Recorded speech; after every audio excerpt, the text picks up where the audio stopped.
बाबा साहब के जयंती के शुभ अवसर पर हम लोग आपके बीच में बाबा साहब के विचारों पर, उनके बताए हुए रास्ते पर और उन्होंने जो इस देश के वंचितों शोषितों के लिए अपने द्वारा किए गए अच्छे कार्य हैं बाबा साहब के द्वारा, आज हम लोग उस पर विचार रखेंगे।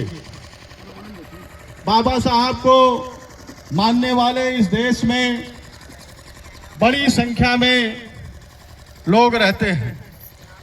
बड़ी संख्या का मतलब बाबा साहब ने जो संविधान हमको आपको इस देश को दिया है, कोई ऐसा जाति धर्म और वर्ग नहीं है जो उस संविधान से लाभान्वित नहीं है या उस संविधान के नाते उनकी सुरक्षा नहीं है। हमारे बगल में देखिए, ये ब्राह्मण है गवीश दुबे जी बैठे हैं।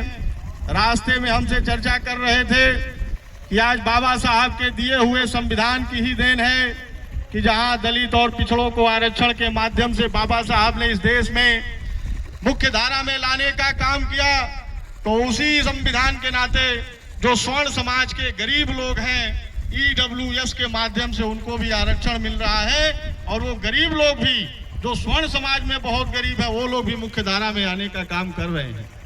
तो बाबा साहब ने तो इस देश के दलितों, पिछड़ों, अल्पसंख्यकों और अगड़ों के लिए भी सब काम ऐसा करके चले गए। जितना उनका हम गुणगान करें वो कम ही रहेगा। आप लोगों को पता होगा कि बाबा साहब विदेश से 32 डिग्री लेके आए थे।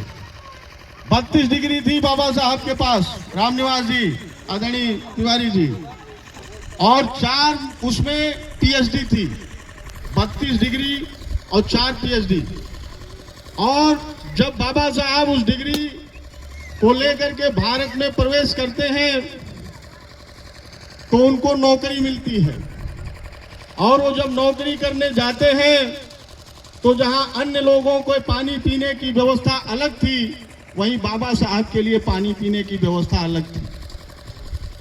और जब बाबा साहब ने इन कुरीतियों को देखा तो तत्काल उस नौकरी से रिजाइन दे दिया और वो चले गए किताब लिखने।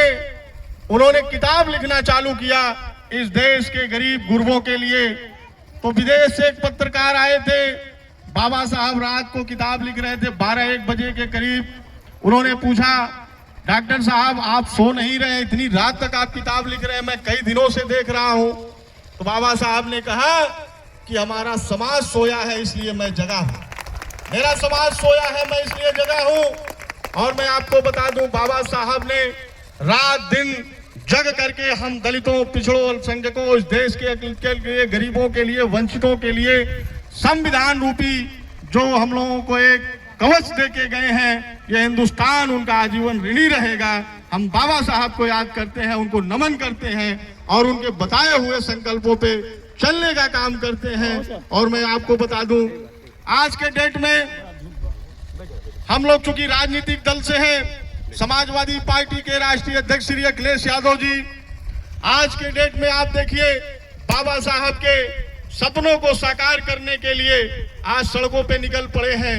PDA का उन्होंने नारा दिया है, वो कह रहे हैं कि देश के, प्रदेश के जितने शोषित वंचित समाज के लोग हैं जो अभी भी पिछड़े हुए हैं, अपने किसी न किसी काम से, जो शिक्षा में नहीं आ पाए हैं, जो नौकरियों में नहीं आ पाए हैं, जिनको समुचित आरक्षण का लाभ नहीं मिल पा रहा है, अखिलेश यादव उस PDA के नारे को बुलंद करते हुए बाबा साहब के सपनों को साकार करने के लिए निकल पड़े हैं। और उसी दृष्टिकोण से आज आप देखिए हम लोग आपके बीच में हैं। आप सभी सम्मानित साथियों का मैं हृदय से धन्यवाद देता हूं। इस ग्राम सभा के माताओं, बहनों और पिता तुल बुजुर्गों, नौजवान साथियों का धन्यवाद देता हूं कि जब जब हम समाजवादी पार्टी के लोग यहाँ आते हैं, आप पूरे प्यार, स्नेह और सम्मान के साथ हम लोगों को सुनने का, हम लोगों से बात करने का काम करते हैं, इसलिए आपको मैं धन्यवाद देता हूं। हमारे साथी हैं आदरणीय गवीश दुबे जी, ये आपके बीच में कुछ बात रखेंगे। मैं तो चाह रहा था कि जो हमारे आयोजक साथी हैं, आप लोग भी 2-2 शब्द बोलते, लेकिन आप लोग अगर मना कर रहे हैं तो तैयारी अभी कर लीजिए। ऐसा नहीं कि लोग बोलने के बाद आप लोग नहीं बोलेंगे, मैं फिर बुलवाऊंगा। मैं चाह रहा हूं हमारे पार्टी के जिला उपाध्यक्ष भाई गवीश दुबे जी आए और बाबा साहब पे अपने विचार को रखें।